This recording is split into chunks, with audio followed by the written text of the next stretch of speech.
The rate at which the technology is changing, you have to keep up with the technology, otherwise you become obsolete. Hello and welcome to the ERP Organizational Change Journal podcast, brought to you by Nestell and Associates. Nestell and Associates is an ERP organizational change management firm serving the private equity industry. I'm your co-host, Jonathan Donald, the founder of Invert Ventures, a change strategy firm, and I'm here with my friend and colleague, Dr. Jack Nestell, the founder of Nestell and Associates, and the host of the ERP Organizational Change Journal podcast.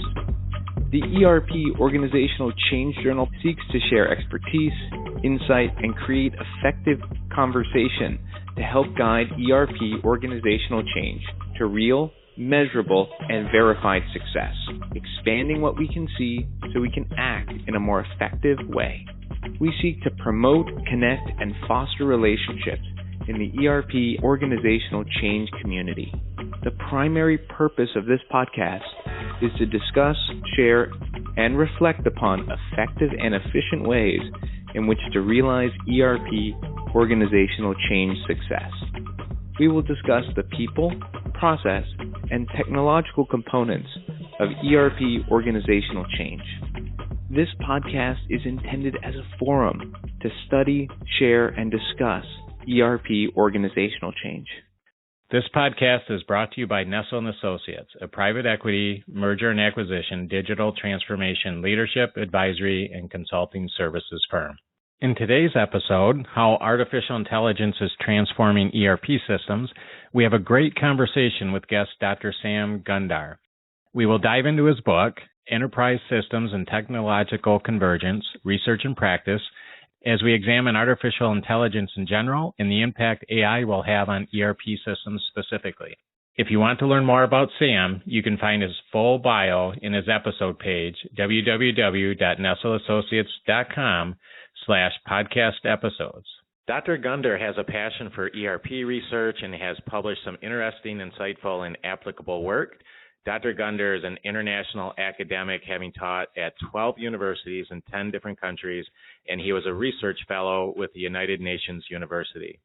I personally am a fan of his work, and I'm so happy to have him on our show today. Joining us from Hanoi, Vietnam, Sam, welcome to the show. Thank you for having me. It's our pleasure. Really looking forward to this conversation. So first, Sam, please tell our listeners more about yourself. Well, as you have already mentioned that I have been academic for a very long time. Apart from that, I am the editor-in-chief of the International Journal of Blockchains and Cryptocurrencies that is published by InDeScience Publishers, editor-in-chief of the International Journal of Fog Computing that is published by IGI Global, and section editor of the Journal of Education and Information Technologies, published by Springer, and former editor-in-chief of the International Journal of Cloud Applications and Computing, published by. My book, Enterprise Systems and Technical Convergence, Research and Practice, was published in February this year. This is the book that we are going to talk about today. It is available from the publisher, Information Age Publishers, based in North Carolina, USA, and it is also available from Amazon. Apart from doing research on enterprise systems, I also do research on blockchains, fog computing, mobile cloud computing, educational technologies, information systems, cybersecurity, artificial intelligence, and a range of other emerging technologies. And at the moment, I'm a senior lecturer in ICT at the British University in Vietnam. Well, that's great, Sam. So in other words, you keep pretty busy. Yeah, I mean, in terms of being an academic, especially an academic in computer science, the rate at which the technology is changing, you have to keep up with the technology, otherwise you become obsolete. Yeah, that's so true. Well, thanks for that intro, Sam. You have some very interesting and fascinating work, and we'll be sure to include all of that in our show notes. So thank you very much. So Sam, in your book titled Enterprise Systems and Technological Convergence, research and practice, you discuss ERP and technological convergence. So first, how would you define ERP? Jacob, there have been a number of books published on ERP, and a number of authors have defined ERP, a number of researchers have defined ERP. But for me, ERP is like a software that is responsible for making information, reporting information, and functions widely. It is supposed to be a software that looks after all the functions within the organization and integrates them, because the way we started using business information systems is that we started using them separately in silos, like an information system for accounting, an information systems for sales, and information systems for customer service. But when we got the enterprise systems, specifically ERP systems, it was able to integrate all different systems. So ERP systems are quite comprehensive applications that support and connect all aspects of an organization's business processes. And as I said earlier, whether these are business processes are connected with the accounting function, human resources, marketing, purchasing, manufacturing, or anything at all in the organization, it can become part of the ERP system, and they can share the common database. So this common database sort of avoids redundant information, duplication of work. It is like a one-stop shop to get all your information. And ERP systems is nothing new. It has been around for quite some time, from early 1990s. And ever since that, there has been a lot of research and development of ERP systems. And today, ERP systems provide accessibility, flexibility, and consistency across all major business functions. Organizations that use ERP systems have a better chance of being sustainable in an ever-changing and competitive business environment. Modern ERP systems, enterprise systems, have now become more intelligent, intuitive, cloud-based, and now they have evolved to more than just doing back office tasks and processing back office tasks. Modern enterprise systems take care of customers, customer relationship management systems, suppliers, supply chain management systems, employees, human resource information systems, and at the same time, it assists the executive management in making decisions. For example, decision support systems. Nowadays, a lot of organizations, especially retail organizations, interact with their customers through social media. So social media has allowed for more immediate and direct communication that shifts expectation for businesses and consumers alike. Customers are now writing about their experiences of dealing with their organizations on social media. For example, Facebook and the modern enterprise systems, intelligent enterprise systems, ERP systems, are able to capture these reviews, analyze, and report it to management about what the customer feedback is. When I was reading about ERP systems in a research by Brook and others published in 2018, they talk about how in the years ahead, enterprise systems will be subject to significant changes as they see more applications empowered by artificial intelligence, primarily due to substantial advances in machine learning algorithms. Areas such as natural language processing, deep neural networks, or self-service analytics are probably some of the prime beneficiaries of machine learning applications. By adding artificial intelligence capabilities to enterprise systems, the authors see that enterprise systems are able to sense and dynamically respond to the environment, as well as because of the machine learning that is taking place, the enterprise systems learn and evolve and become better. The evolving intelligent enterprise systems will represent a new class of systems and become a key element in the future work environment. The design of intelligent enterprise systems comes with many interesting challenges for information systems research, and one of the important area is the design principles of this intelligent enterprise systems and the way it is going to interact with users. That's a great definition and insight, Sam. Thank you for that.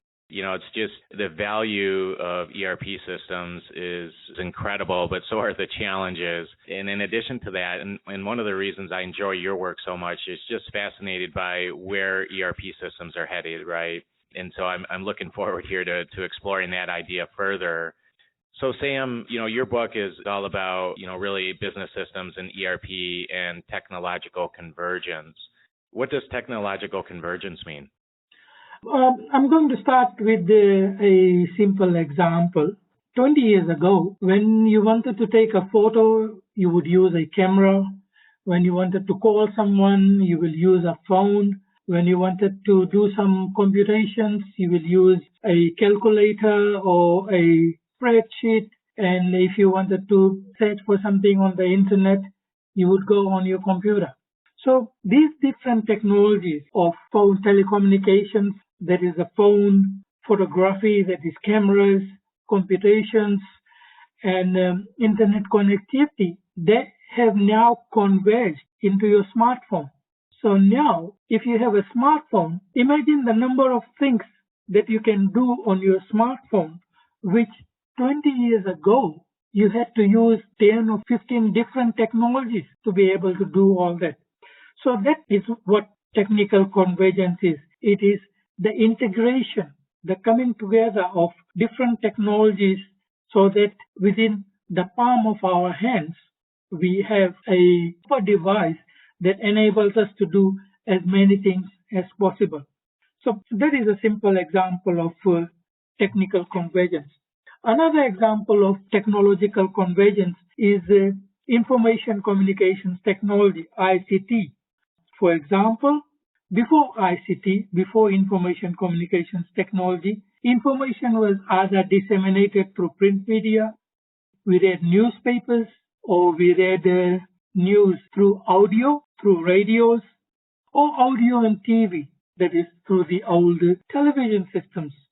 To consume this information, an individual is required to pay for newspapers and access three different channels, three different mediums or devices. For example, your newspapers, the radio station, and your TV. Now you can do it on a web page through the internet.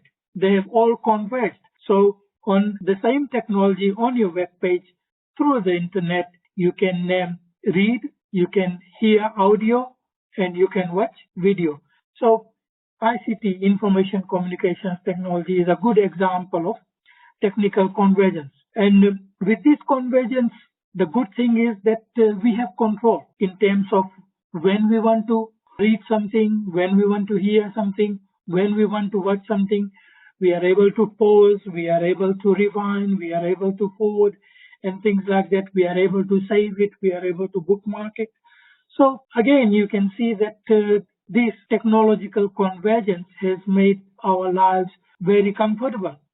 So with this simple example, we can say that the integration of different technologies into one is the technological convergence. Already we can see converged technologies like artificial intelligence, blockchains, robotics, bioinformatics, data science are converging to provide totally automated and intelligent services that did not exist before. I read an article called The Technological Convergence Innovation, authored by Adams, Tarikani, and Pitasi in 2018, and they discuss the acceleration and integration of everything. So they call it AIE, integration of everything. That is, all forms of electronic devices into a distributed communications grid that will inexorably, ubiquitously change the way we exist towards a convergent singularity of robotics, informatics, genetics, and nanotechnology. The changes may be more than the collective or individual human psyche. They are prepared to engage and will require that societies get used to these changes, and incorporate them. The use of ICT is also important for sociology as it is for any other subjects, as it influences and is influenced by different kinds of policy and about citizenship.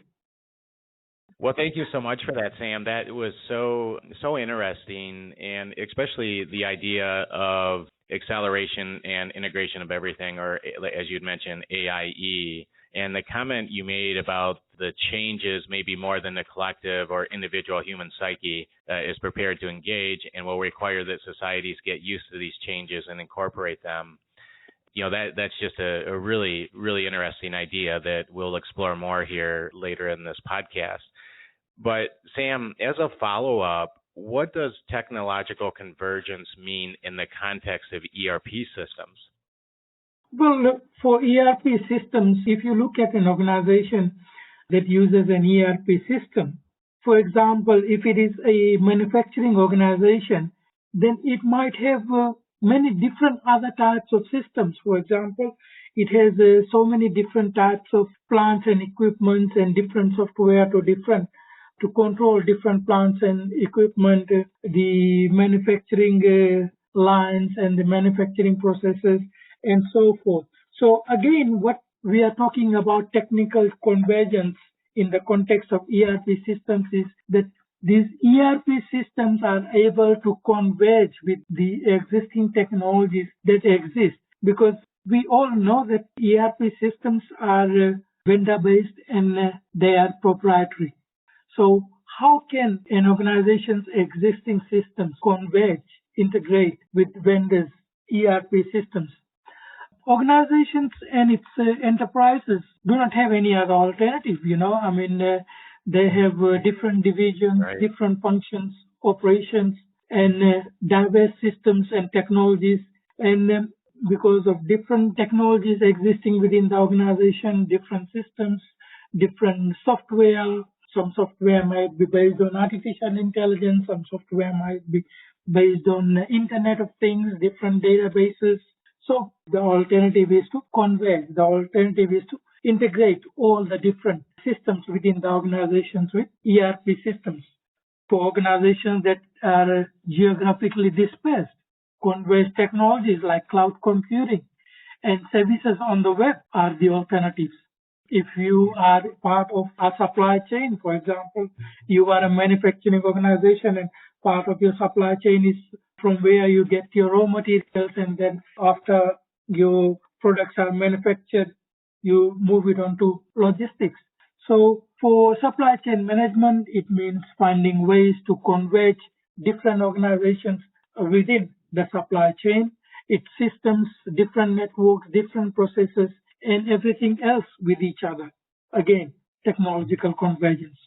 So the idea is to find a technology that is compatible, that is able to integrate, that is able to converge different technologies from different organizations into each other so that they are able to work together. So looking at what was published by Bombrook and others in 2018 in the research paper titled Future of Work and Enterprise Systems, they talk about intelligent enterprise systems, IES. And according to them, a large part of current artificial intelligence projects addresses the optimization of existing business tasks. Exemplary are chatbot projects to optimize customer contact in call centers. They often mention predictive maintenance projects that is able to target and reduce maintenance costs. We all know about Industry 4.0 and the transformational approach of Industry 4.0, which changes mass production into individual production, customization, preparing customized products for customers. Examples of innovative transformation initiatives, talking about Internet of Things by multinational enterprises, and AI-based transformation initiatives where we are able to use novel business models with unforeseeable repercussions on traditional business models. Data science is another technology that is a converged technology which is gaining quite a lot of traction with enterprise systems as well for analyzing big data. for better decisions, because organizations nowadays collect very huge amounts of data. We do not know whether enterprise systems have the capability of analyzing this big data, because big data is unstructured data in form of audio, in form of video, in form of user responses by an emoji and things like that. Really fascinating. Sam, you sound like you know a little bit about technological convergence, emerging technologies, and ERP. Just amazing. So, Sam, that being said, clearly you're an expert in the field and you have a passion for this discipline. But what was the main purpose of writing, contributing to, and editing the book? Again, for our listeners, it's titled Enterprise Systems and Technological Convergence, Research and Practice. What drove your desire to put that book together? Well, we consider ourselves as users of enterprise systems, not vendors. So for us, enterprise systems seems like a forgotten area of research amongst academics and researchers. Compared to technologies like cloud computing or artificial intelligence, the number of enterprise systems papers published is considerably low. It seems most of the research happens at the vendor's end, not the users. So the idea was to provide users' perspective of enterprise systems in this book, especially the convergence of different technologies with enterprise systems. This book provides an insight into what is being practiced from the user's perspective, and the chapter authors in this book are academics, researchers, and enterprise ERP systems users. Enterprise systems have been used for many years to return for an organization. But, technology is dynamic, technology is changing, and rapid technological disruptions are now creating new challenges and opportunities that require urgent consideration. This book reappraises the implementation and management of enterprise systems in the digital age and investigates the link between business processes, information technology, and the internet for an organization's competitive advantage and success. This book primarily focuses on the implementation, operation, management, and integration of enterprise systems with fast emerging disruptive technologies such as blockchains, big data, cryptocurrencies, artificial intelligence, cloud computing, data mining, and data analytics. These disruptive technologies are now becoming mainstream, and the book proposes several innovations that organizations need to adopt to remain competitive within this rapidly changing landscape. In addition, it examines enterprise systems, their components, architecture, and application, and enlightens readers on the benefits and shortcomings of implementing ERP systems. This book contains primary research on organizations, case studies, and benchmarks ERP implementation against international best practice. It also focuses on convergence of technologies to create the best practices for using enterprise systems and streamlining operations. The target audience for this book will be readers interested in enterprise systems, ERP systems, and management information systems. There will primarily be academics, researchers, and postgraduate level students. This book will also be of interest to industry practitioners such as IT professionals, government officials, and others who are working in this field. Postgraduate students studying enterprise systems can use the book as a reference guide to study the application of enterprise systems in real-world organizations. Academics can incorporate the book as a recommended textbook or a supplementary reading for courses on enterprise systems, ERP systems, and management information systems. Industry practitioners can use the book to benchmark the implementation operation in their organizations. Yeah, and the book is, again, it's highly recommended. And Sam, I do agree, as you'd mentioned, there's a real place for this work in practice. You know, the work that you're doing and fellow academics and researchers, there's a lot to learn from this work, especially, in my view, from more vendor independent research. So just fascinating work that is certainly applicable to practitioners. Sam, your book, Enterprise Systems and Technological Convergence, Research and Practice, does a great job, in my view, of taking a sound academic research-based way of studying AI in the context of ERP. But you perform a literature review for this topic in general and for the book. You established research questions, you prepared a sound methodology, and then you present the results and findings. Can you share with our listeners as your final concluding thoughts on this work?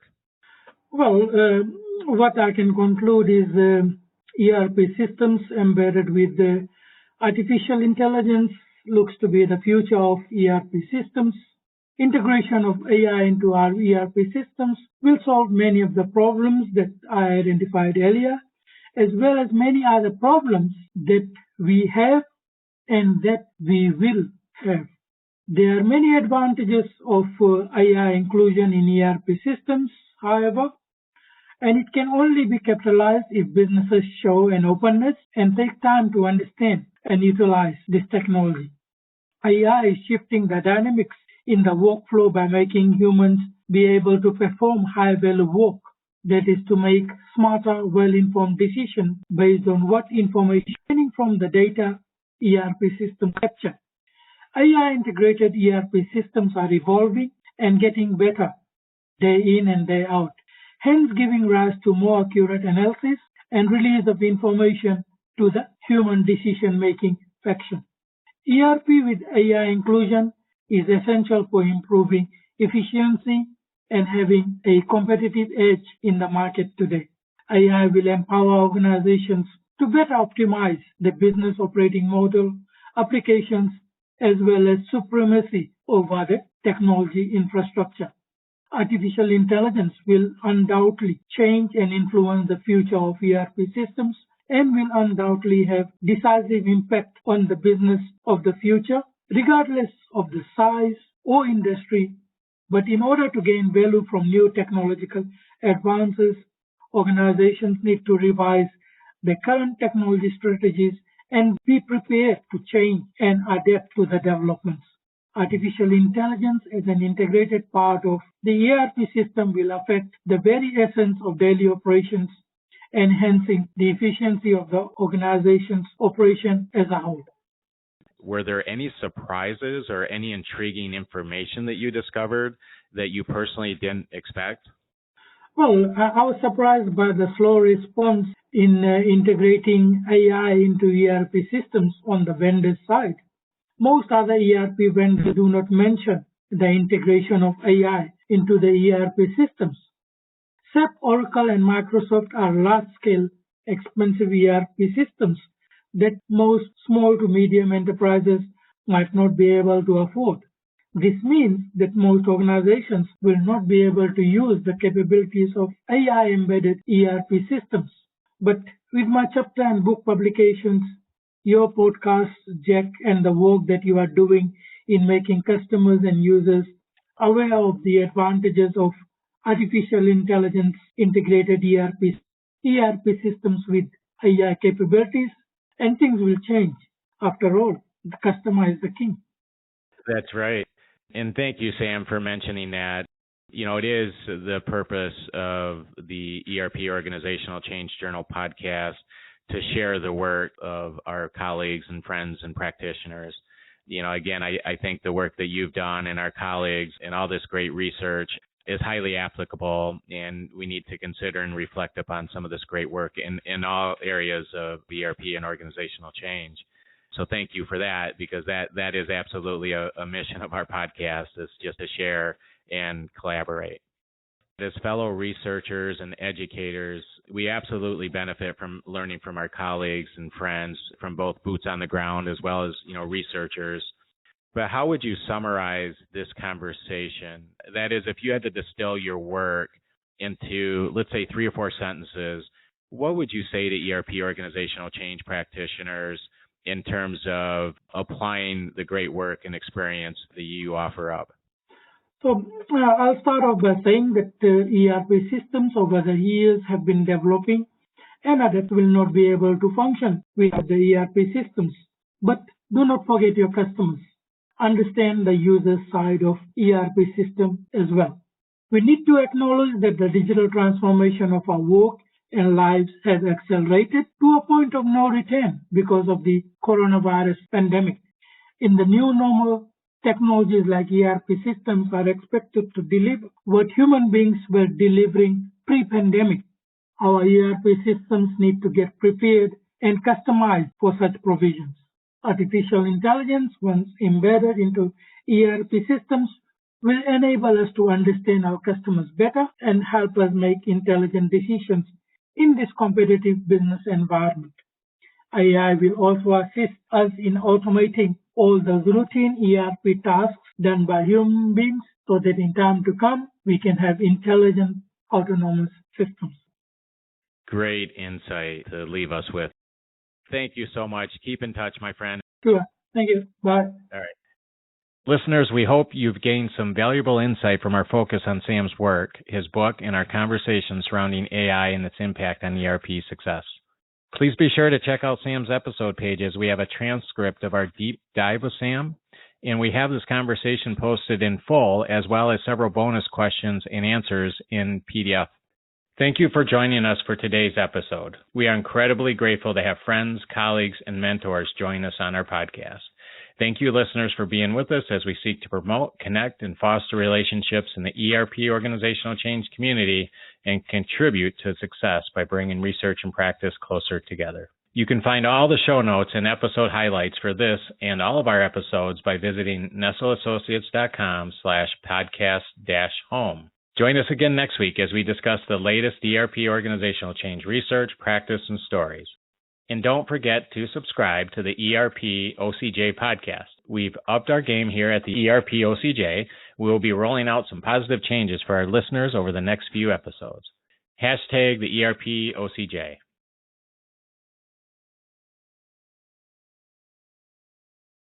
Listeners, thank you for joining us on today's episode. We are incredibly excited and grateful to have friends, colleagues, and mentors join us on our podcast.